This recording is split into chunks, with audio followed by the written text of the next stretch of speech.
Good morning students. प्रवक्ता दौलत Kumar, Shri Shakti degree college, शाखा हरी, घाटमपुर, कानपुर नगर। डीएलएड के छात्र छात्राओं के लिए आज संविधान के अंतर्गत संसद पढ़ेंगे। संसद के अंतर्गत कुछ महत्वपूर्ण प्रश्नों का इस संसद में आपके 20 प्रश्नों का रिवीजन एक बार फटाफट कर लेते हैं। यह चैप्टर डीएलएड थर्ड सेमेस्टर के लिए बहुत महत्वपूर्ण उपयोगी है।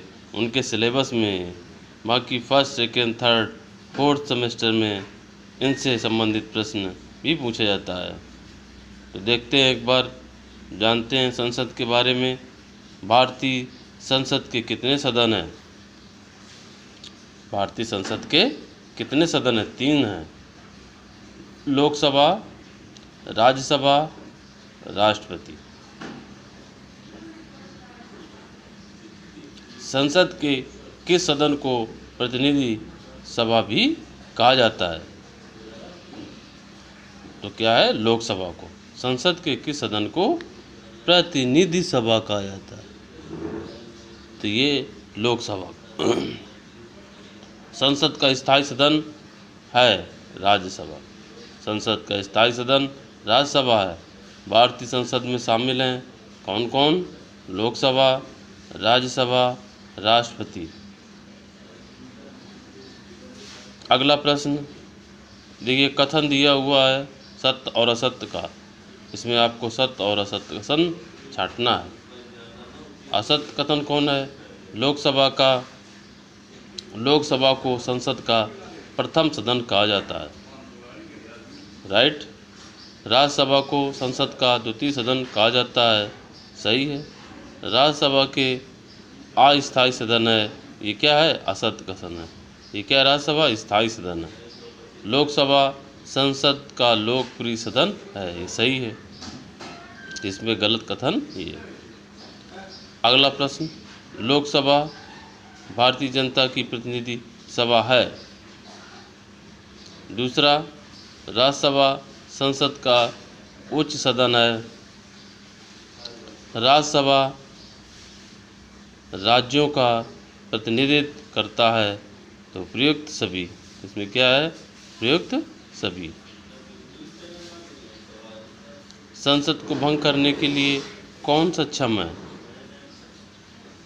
राष्ट्रपति, प्रधानमंत्री, उपराष्ट्रपति, राज्यपाल। तो संसद को भंग करने का अधिकार किसके पास? राष्ट्रपति के पास। संसद के कितने शस्त्र होते हैं? बजट शस्त्र, शीतकालीन शस्त्र, मानसून शस्त्र, चौथा सभी। तो कौन सा? ये सभी।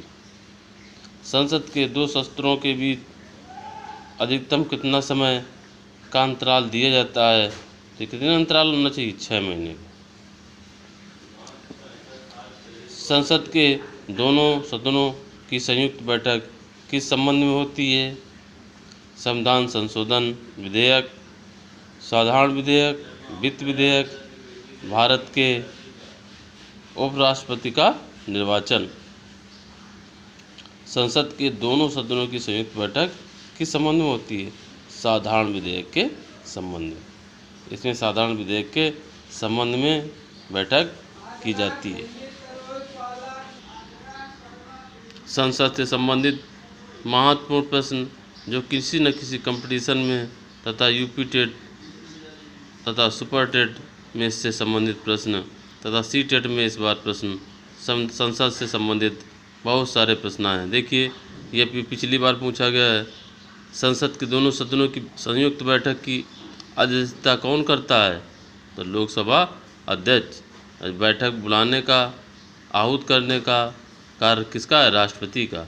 लेकिन दोनों सदनों की संयुक्त बैठक की अध्यक्षता लोकसभा अध्यक्ष करता है।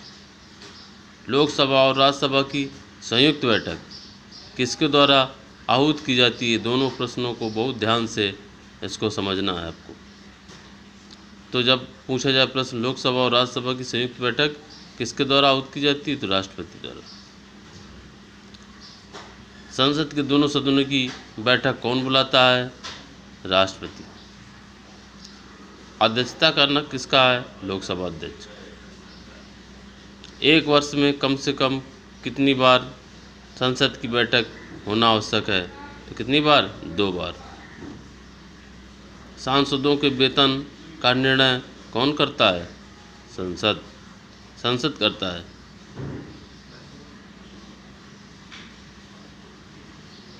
केंद्रीय मंत्रिपरिषद की सिफारिशों पर ये संसद करता है। संसद के निम्न सदन यानी लोकसभा की अध्यक्षता कौन करता है? तो कौन करता है? निम्न सदन अर्थात लोकसभा। राज्यसभा अध्यक्ष, लोकसभा अध्यक्ष, उपराष्ट्रपति और प्रधानमंत्री। तो ये लोकसभा अध्यक्ष संसद के निम्न सदन लोकसभा के अध्यक्ष। निम्न सदन कौन है? लोकसभा। भारत का राष्ट्रपति राज्यसभा में कितने सदस्यों को मनोनीत करता है? भारत का राष्ट्रपति राज्यसभा में 12 और लोकसभा में 2। राज्यसभा में 12 सदस्यों को नियुक्त करता है और लोकसभा में 2। भारतीय संसद में सर्वाधिक किस राज्य में राज्यसभा सीटें सबसे ज़्यादा हैं? 31। कहाँ पर? उत्तर प्रदेश। किस राज्य की लोकसभा सीटें सबसे ज़्यादा हैं? ये पूछा गया है। उत्तर प्रदेश। उत्तर प्रदेश में राज्यसभा की सीटें सबसे ज़्यादा। राज्यसभा में सदस्यों की संख्या कितनी हो सकती है अधिकतम? तो राज्यसभा में सदस्यों की अधिकतम संख्या कितनी? 250। राज्यसभा की सदस्यता के लिए न्यूनतम उम्र कितनी होनी चाहिए? 30 वर्ष। राज्यसभा के सदस्यों का कार्यकाल कितने वर्ष होता है? 6 वर्ष का। लोकसभा का 5 वर्ष, राज्यसभा का 6 वर्ष। संसद में लोकसभा के सदस्यों की अधिकतम संख्या कितनी होती है? 552। कार्यकाल कितना होता है? 5 वर्ष। इसलिए आप लोग 20 प्रश्नों का इसमें संसद से संबंधित फटाफट रिवीजन किया और इन महत्वपूर्ण प्रश्नों को बहुत ध्यान से पढ़ेंगे। ये आप आगामी परीक्षाओं के लिए बहुत उपयोगी सिद्ध होंगे और DLED 3rd सेमेस्टर के सिलेबस में इसका संकलन है। धन्यवाद।